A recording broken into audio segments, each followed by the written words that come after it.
Hey guys, welcome to a new episode of Challenging Chats with Dev and Steph. Today we're going to talk a little bit about leadership. If you watched the last episode, we talked about our reaction to Trump, and I had mentioned that one of the things that one of the reasons that I feel like he got elected is because of the stark contrast between the fact that you had a leader in Trump and you did not have. Oh, you didn't really have a leader in Biden. I mean, not to be offensive to Joe Biden, but we didn't feel like he was making a lot of the decisions. We felt like it was people behind the scenes, and I think America is ready for change. But I feel like I really want to nail down what a good leader looks like, and I'm not trying to use Trump as because the he template. there's certain things that I feel like he was a good leader, but there's a host of other things that I think he wasn't a good leader, and so I Sure. think it's good to distinguish Sure. that. But I do think, with that said, I do think that there's biblical leaders Mhm. who are worse people who God honors. Yeah, but just because God honors somebody doesn't mean he's like everything they did is my No. way. We've talked about No, this. but the point of me saying that is the fact that God can use flawed individuals Sure, I'm not to arguing that he accomplish can't. to I'm just accomplish his saying purpose. we have to be God can careful. use flawed individuals to 100%. show us really good characteristics of leaders, Absolutely. even though they don't have it all figured out. Because I can get what I can guarantee you, everybody watching this, is that there is not a leader on this planet Mhm. who is a great leader and just awesome person without flaws.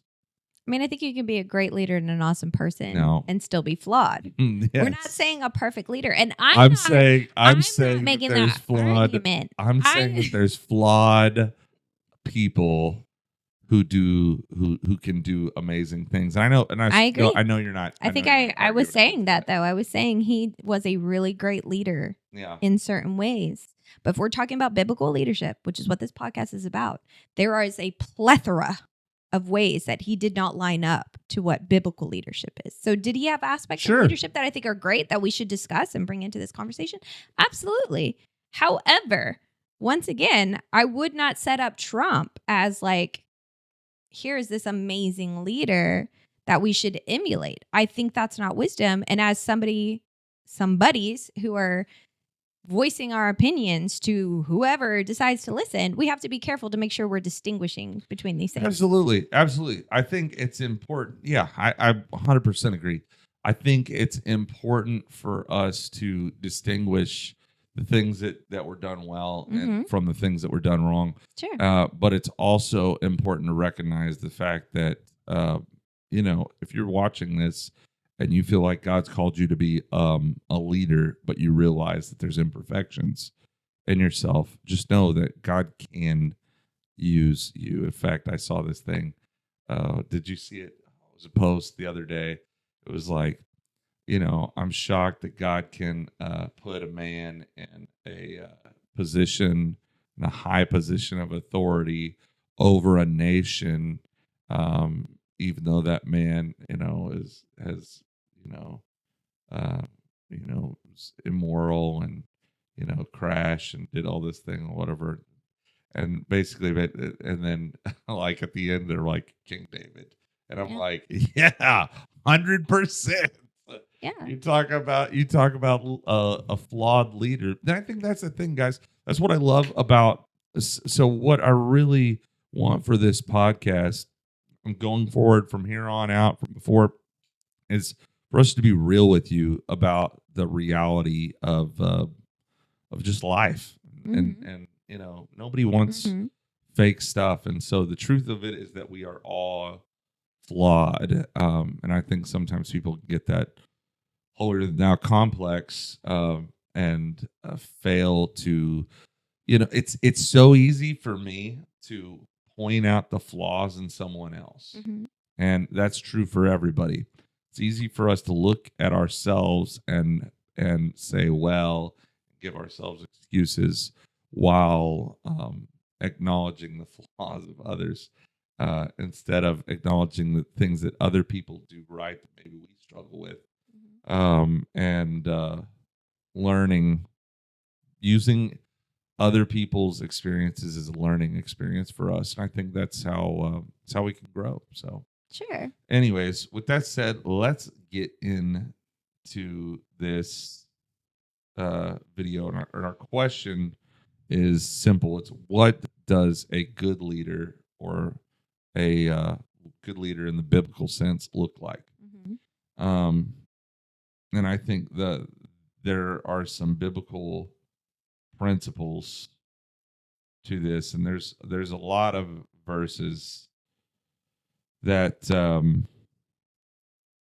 that we can go with. But I think to start it off, I started with I'm still going to start with a different verse, but I want to start off with this one. This is Jesus in Matthew chapter 20, and in verse 25, Jesus called the disciples together and said, "You know that the rulers of the Gentiles lord it over them, and their high officials exercise authority over them.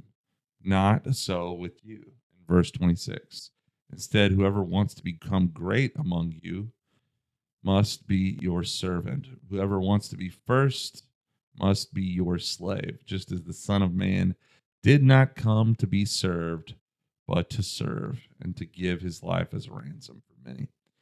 And so Jesus right there, he distinguishes worldly view of leadership Mm-hmm.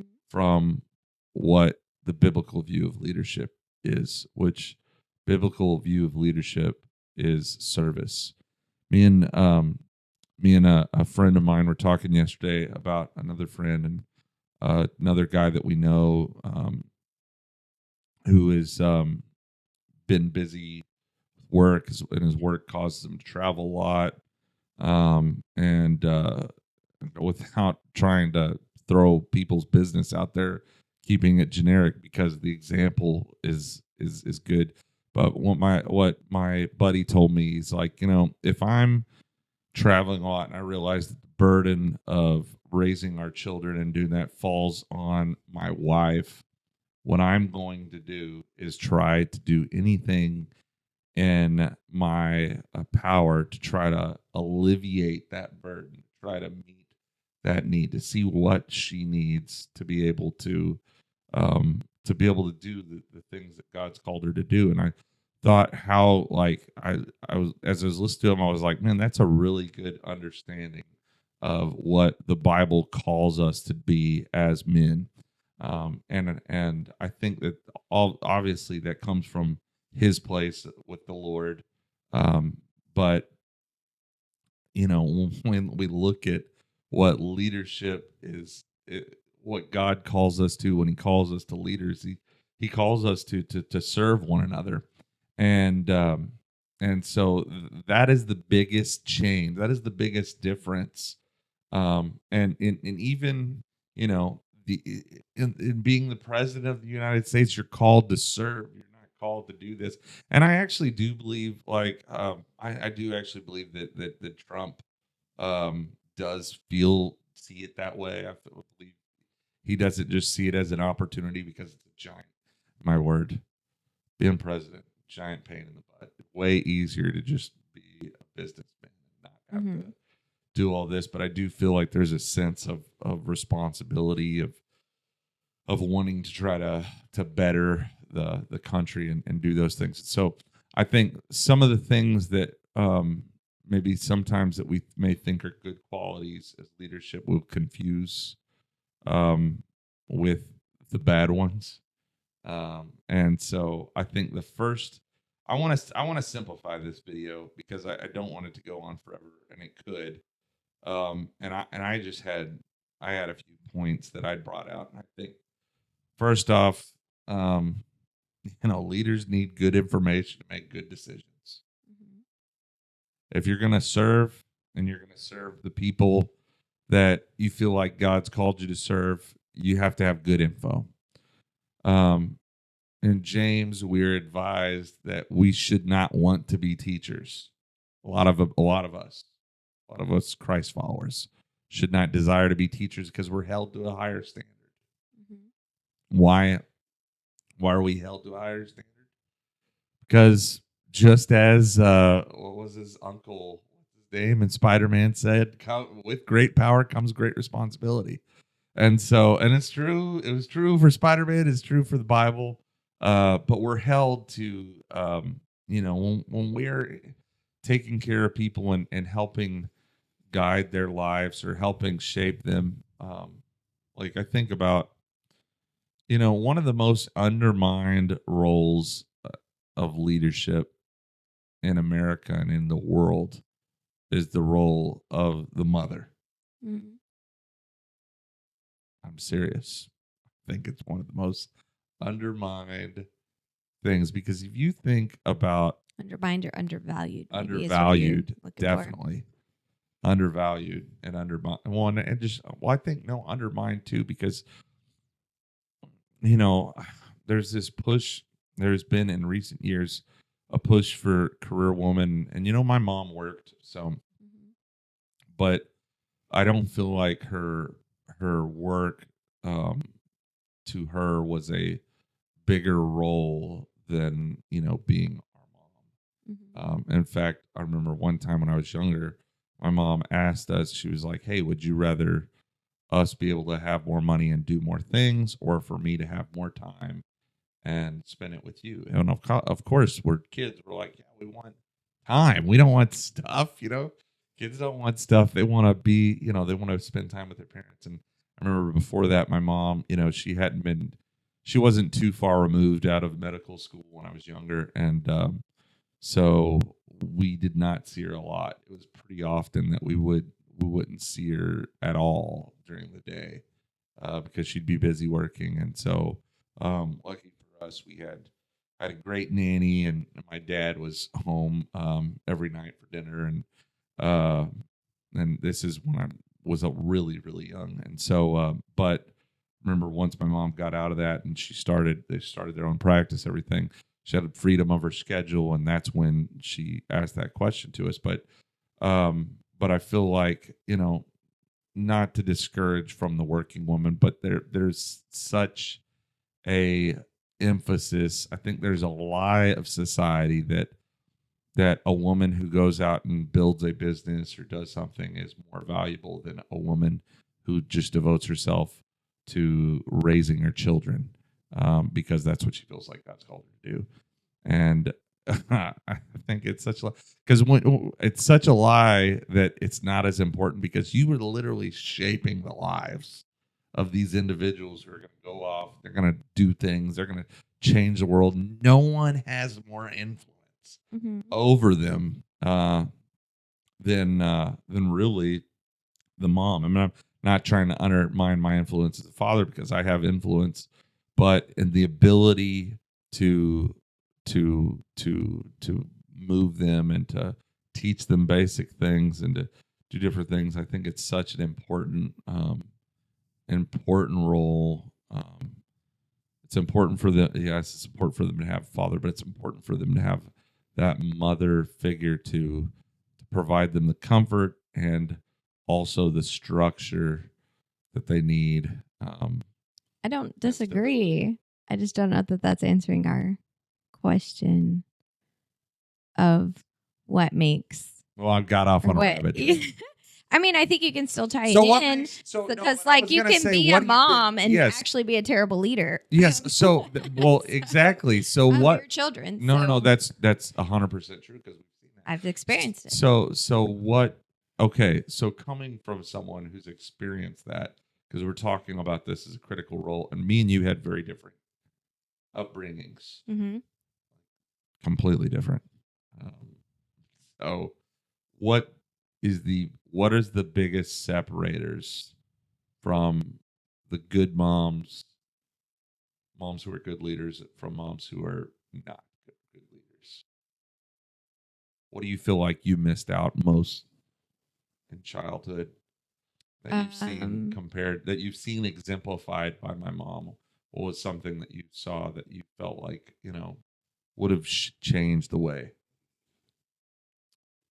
So the first thing would be a genuine love and care that's evident, Yeah. right? Like for this is leaders, but I guess as a mom of leader of children, but it's the same, It's the same across right? the board. You respond to people who are genuinely care about you and are invested in you, and not just for what you can do for them and how you make them feel or appear, right? Because there's definitely moments with my kids that I'm like, y'all are really making me look bad right now. Like, but that should not be my motivator for anything that I do, right? Your motivator. Motivator. With how I choose to parent them, right? That should not. And that when I was growing up, I was very much taught and made to believe that, children are to be seen and not heard. You don't question anything that I say. I don't really care what you want. It's what I say goes. Like, your opinion doesn't matter. Very much like, you're here because I had you as a kid, but you're just not very important. Like, just not important. So obviously you're not going to feel very loved or cared for in those moments. Whereas how I grew up was completely different. We were care always about what you think, how you feel, what you want to do, your place in the family. Yes, you were taught that. We were taught respect. Respect is a huge thing. You're going to honor your father. When I remember when I talked back to my mom, I'd get in huge trouble. My dad fly off the handle and get on to me. And vice versa. If I talked to my dad, my mom would. My parents, they stood up for each other, in that we're going to respect each other. But not only did they do that, anytime I was punished, anytime that I was corrected, there was always afterwards they came back and they're like, "Hey, so why do you think you got a spanking?" And I would say, "Well, because I was being bad." Well, is that it? And we talk about why I was being corrected, and and so I remember, saying, "Oh, I'm just stupid. I do stupid things." And both my parents being like, "No, you're not stupid. You're not dumb. That's not why." And so there was always this encouragement, always the question of, what do you want to do, and the encouragement that I could do those things. So very different. Yeah. I've lost my train of thought now. So I would say, so you said the first thing is that, like, sensing that person has your genuine care of you as your own person, that you're not just treated as a pawn, to be used or discarded as is convenient. So good leaders show that they care. There's a genuine care for whoever they're leading, right? That's not dictated by selfish ambition, right? So and whether you say it or not, and I definitely heard plenty of things that reiterated it to me, but your actions and your tone and your body language, all of that gives off whether or not you truly care about another person unselfishly, right?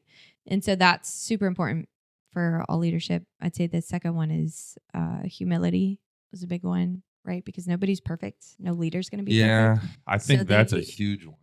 The ability to own up to your mistakes is huge. To apologize, even to a child, is a really big deal. To grow. Did you have that? Mm-mm. Yeah, that was definitely not. But I think that's really important. I don't respect people who can't own up to their mistakes. Like, even to this day, I just don't. I don't respect those people, because humility is so integral to who Jesus is, to who we're called to be. A leader who inspires trust is someone who's humble, because you can't be perfect, right? So if you're thinking I can only be a leader if I'm perfect, or I can only trust leaders who are perfect, well, then you're left with nobody, right? You won't follow anybody. You can't trust anybody because no one's perfect. So it's not perfection that we're looking for, but it's someone who holds themselves accountable to do the best that they can, and then when they fall short of that, they're willing to own up to it and do better, try to change, get input, have the humility to understand I'm limited in what I can do. I'm willing to learn, I'm willing to grow. Right. So that's a huge part of leadership, is if you're not humble, then you're not really a leader. Yeah, I think that it always speaks volumes to those who you're leading when you humble yourself and apologize when you're wrong. And the thing is that it's guaranteed to happen at certain points of time that you're going to be wrong about things. And so just showing that you're human and that you make mistakes Sure. is an important thing, because I think not only is it important as a leadership quality in connecting with people, but it teaches people, hey, it's a good thing to learn from when we mess up. Because if your idea is I'm always right, well, then you're never going to get better at anything. You're never going to learn because you already have it figured out. So the quicker that you are to humble yourself and be like, you know what, maybe we didn't do this thing right. Maybe we need to change how we do these things. The better that you are going to be for your team, because your team can figure out what the better way to proceed is. So, I mean, it's true in business, it's true in life. Yeah. And I think that's key. Yeah. So I know for our kids too, Yeah, I've lost count how many times I've had to apologize to me. Yeah, we've apologized to them, and it's a good. Yeah. It's fine, and they'll say I forgive you immediately. Like, it's not a huge deal in our house. It's how we work. It's how we practice. But I guess that leads into my third one, which is integrity, I suppose, or consistency, trustworthiness, where what I say and what I do line up. Right? Like, this is a huge thing for me. Like, this is a deal breaker even for me of how I perceive myself as a person, as a parent, as a citizen, as a spouse. Like, everything is that I am who I say I am. I'm going to do what I say I'm going to do. I'm not going to ask you to do something I'm not willing to do myself, right? That I'm consistent. You can trust me because I'm going to do my darndest to stick to what I say, right? Yeah. And if I can't do that, I'm not going to say it. I'm not going to make the promise. I'm not going to do it. And if at any point you can bring to me that I am being either dishonest or double standard or whatever, because my kids have even done this, but Mom, you said, and I'll realize like, oh, you're right. I did say this. And then I acted in a different way. That was wrong. I shouldn't have done that. Thank you for telling me. Let's deal with it. Right. It's really important to me that people can trust that when I say I'm going to do something, I'm going to be a certain way, that I am in fact that. Because I think that's what inspires people to follow you. Right. Is that they can trust that you are consistent, that you're not just saying one thing to manipulate them, to get them to, or whatever, or you're not making them do something that you over here are like, well, I would never do it, but it's good enough for you guys, not good enough for me, right? Nobody wants to follow that person. They might have to, but actually inspiring the desire to follow you, I think this is the key to that, because this kind of ties into humility anyway, but is that integrity? Well, yeah, and then speaking of, and I did not grow up with that, not from one of my parents. Well, and it's and speaking about that, I think that's, when I heard stories about people working for a certain political candidate, one of the things that they said, like, as far as like employee review, as an employer review, they said this person was the worst person to work for, because you would try to do your job, and they wouldn't give you the time to listen to the stuff that you had prepared, and then go off and do something and then make themselves look foolish. And then because they didn't listen to you, then they would throw you under the bus for not doing like not doing that. Really, and I think that's okay. And I think that's a common thing. And you can, and I don't like it.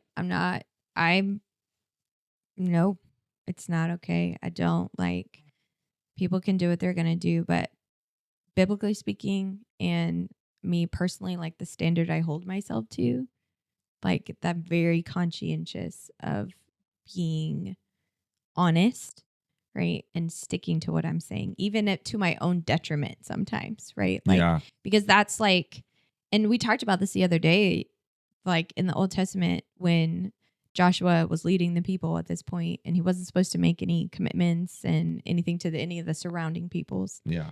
But these people came and pretended like they were from really far away, right? And so he makes a pact with them, right? That he'll help them, they'll help, it's like this whole alliance.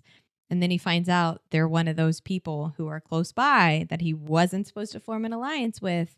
And yet he honored his word to them, right? Because it would then be dishonoring to be dishonest, right? So he disobeyed God and he was going to reap the consequences of that. But he personally was not going to go against the word that he gave. And that's because, even the Bible says this, let your yes be yes and your no, no. Like, and I tell my kids this, I shouldn't have to say I promise something for you to know I mean it. If I say yes, that's it. You don't need a promise for me. Yeah, because the kids have. There's not a different thing. There's not different levels of yeses. They did get bad at that for a while of being like, promise, you know. Then they know, whatever you promise, you better do it. But you're right. That's why the Bible says we shouldn't, I shouldn't have to swear on my mother's grave or whatever before someone can trust what I say. Like, I should be the type of person that someone knows, Stephanie says she's going to do it. Then so unless she's dying, she's going to do it because she said she would, not because she swore on her mother's grave or all this. This has been one of those areas where Stephanie's had to help me out because a lot of times, like, the kids will come to me, do this too. They try to come at you when you're busy doing something and ask you for something and act like it's a big deal. And I'll commit to it, not really thinking about what I'm committing to. Mm-hmm. Later on, they're like, Dad, our daughter does this. She's got the best memory in the world. Mm-hmm. Oh, because I remember we were at the GameStop. It was Ethan's birthday last year, and he wanted to get a video game, so I took him up there. She sees this stuffed animal, and I could have just been like, no. Buy that for you. No. And I was like, look, it's not your birthday. I'm not buying for you. If you want that on your birthday, you can have it. And then she was like, Dad, you said if I want that on my birthday, I can have it. And you still haven't gotten it for me. I'm like, It's like a year later. Yeah, a year later, even after. Because I thought, she'll forget. Every time she passes GameStop, you still didn't get it. Yeah, I did actually eventually take her and go get it though. We went and got it, and actually it worked out good. It was on sale. So yeah, that's super important to any person in leadership, right? Because who in the world is trusting someone who says things but doesn't mean them? Yeah, nobody. That's dumb. Why would I trust somebody else to take care of me when they are just saying whatever is convenient in the moment? No, I want someone who, even when it's inconvenient, is still going to stick to their principles, is still going to be on,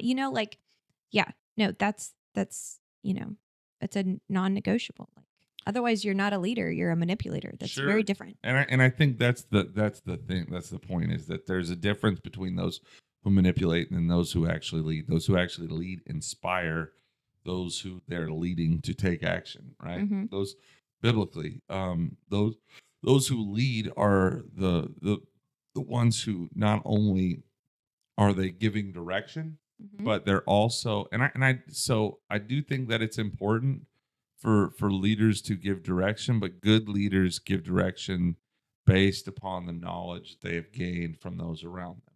Sure. They don't make decisions just one off. They don't overlord, mm-hmm. and that's clear in Scripture. But it's also clear of just a good characteristic of a good leader. Yeah. Who's going to run things the right way. And I think that learning to lead is tough if you've never been under someone who is a good leader. Mm-hmm. If you've never followed someone who can lead.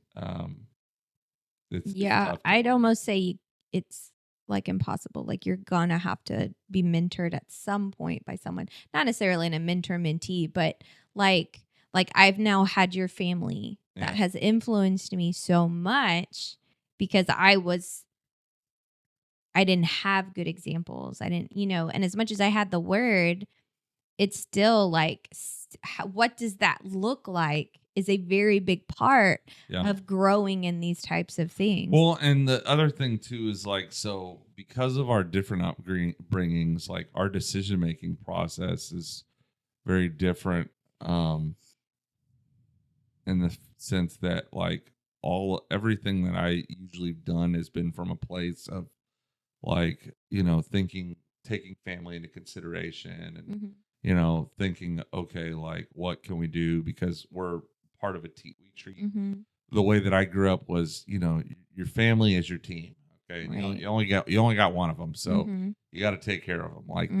this is our God-given duties. And so it's not like, well, like I think of, my sister taking time away from other stuff that she had to help out, my parents, when my dad is going through surgeries and different things, because and it's not just because, well, you just do this for family, but also like I feel like this is the Lord puts this as a priority in my life. And so yeah, so I think when we came together, when we got married, like that wasn't probably not it really as much as a priority, but No, now, actually, I had a really hard time making decisions, yeah, or stating my opinion or anything, because I grew up of just being told what you're going to do and don't think about it like you have. Like it was very much not yeah, that way. that's kind of the ironic thing too, because you were told what to do, whereas yet it was more independent from the team mindset, whereas like I wasn't told what to do, but yet I'm basing a lot of what I do off of my family, you know. Yeah, like no, Very interesting. because I think this is the last part about what I would say a good leader is. Good leaders make decisions, right? Like you, and based on that genuine care, integrity, humility, they're making decisions for people.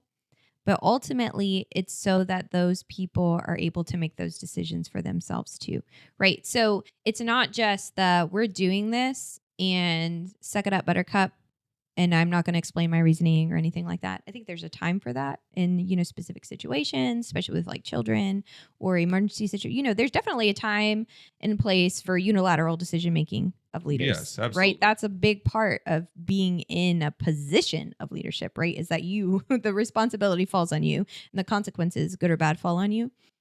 But it's also this desire to help other people become leaders as well, right? It's this desire, like in parenting, I don't want my children to be 18 and have no idea how to make good decisions, right? I want them to be a part of the process to build their own confidence and integrity and care for people and humility, so that then they're able to go and be a good influence to the people around them. And I think it should be the same in any company or the leader of the country or whatever. Like if you're motivated by genuine care for the people, it's not just to have them as cogs in the wheel of business or whatever, but it is also to see them succeed and progress and to experience good things, and like I said, ideally be leaders themselves, right? To grow and to learn. So I think if that's not your heart as a leader, then once again, you're not a leader. You're a boss. You want people to stay down. You want people to stay dependent on you. You want, like you don't want to see people promoted. You don't want to see people grow. You don't want them to think for themselves, right? Because it's so much more convenient to just have a bunch of slaves running around. Call them your workers, but they're slaves, right? They're slaves to your every whim because you can fire them if they disagree. Like that's not a leader. That's a boss. A leader is making decisions, but also willing to open up the veil depending on the situation and be like, okay, this is why we made these decisions. This is how this is affecting people, right? And helping people grow in their own understanding of what good leadership is and good decision making is and good critical Yeah. thinking and care for people and all of that. Like those, and you'll see those companies that are promoting from within, right? You'll see those and companies they're the ones that, grow you and know, that that are doing things for their people, that genuinely care about the health of their people and the life of their people and all of this. And they might not be the Fortune 500 people, but they have created through their leadership and influence an environment that people are content in, that are growing in, they're thriving, they're experiencing an abundance of life. And that's good to me. Yeah, That's I way think- better than being a multi-billionaire who everybody hates your guts because, you know, they have to work for you. But, you know, Well, no, but I think companies that inspire that are what create the multi-billionaires. I mean, there's not a lot of whole multi-billionaire companies that they just, you know, it's very rare that there's just some weird hack. Like I don't know, like Walmart, you're telling me like everybody that works for Walmart, all these grunts, because that's what they are, while you've got your top tier whoever's in Walmart, that they genuinely care for? No, hands down. No, I'll but- argue that all day. There's no way. No. But you're looking at Walmart. You're looking at today's Walmart. You're not looking at Walmart from what it was. I know, but that's what I'm saying. Like, That's there's how. But plenty so of so no. cultures But, of yeah, like but, boss, yeah, not leadership. Culture shifts though. So culture shifts based upon leadership. I think Walmart under Sam Walton probably looked very different than how it looks under. its Could be. kids I don't know. I couldn't and tell everything. you. I know, but you're using it as an example of like grunt labor. And what I'm saying is I think a lot of times how they get to that big place Mhm. is by having fundamentals of good leadership. I don't think that you can be I don't it's really hard to be crummy and just scam your way to the top. Is it possible? Yes, but it's really hard to not do. Like there's biblical principles for growth that even if you're not a believer, if you follow them, Mhm. they work, right? So it's I think that's how that goes. But with that said, then cultures can change and you can, you know, Sure. there's always I room think to I mess understand what things you're saying. up. You're saying like Walmart couldn't have gotten I don't think that as they big, couldn't have gone beyond like a small operation if there hadn't been good leadership involved. I don't or true don't care think for the people. yeah, I don't think that Despite what it is. yeah, I now. don't think that the Walmart of today is representative of where it started. That could be. Yeah. So anyways, but well, I feel like there's a good start in leadership. I think we can. It's a long podcast for a start in leadership. It is a long podcast, but hopefully you've enjoyed it. You guys tell us what you think are good characteristics of some good leaders, maybe that you sat under, that you know, maybe that mentored you, something that you found that was super key. Throw it down in the comments so that we that way we can read about it and catch up with you guys. But appreciate you watching this. If you stuck with us to the end, you are a trooper. So God bless you guys. And if you like this, go ahead and hit that like button. If not, hit the dislike button. We want feedback. We don't care either way. But hopefully you've enjoyed this. I know we've enjoyed making it. So until next time, I'm Devin. I'm Stephanie. Adios. Bye.